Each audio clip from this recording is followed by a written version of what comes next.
Gusto niyo bang magkaroon ng shape ang inyong katawan ng mga kabaro? Eto na at samahan niyo ako sa aking home workout. Ito nga pala yung be in and out.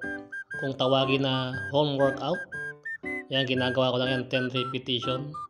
At least kahit mag-isa lang tayo dito sa bahay, meron tayong pinagkakabalaan para maging healthy.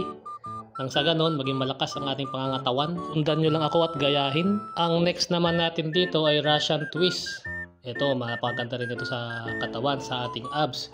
Binibuild nito ang ating core muscle at abs sa parting baba. Kaya maganda to mga kabaro. Talagang magiging maganda ang resulta ng iyong abs workout dito, lalo na ang core. Ginagawa ko lang dito 10 repetition, 3 beses para maging ayos ang ating program. Masarap din talaga sa pakiramdam kapag nakakapaglaan ka ng oras sa pag-workout. At ang final set natin dito mga kabaro, syempre alam natin to, ang sit-ups. Yan, mag-isa lang ako dyan pero hindi ko pang masyadong sanay na gawin yan. Kaya yung paa ko dyan, inipit ko muna sa ilalim ng table. At least sa ganun, wala man akong tagahawak, makakapag-sit up ako ng maayos at maganda.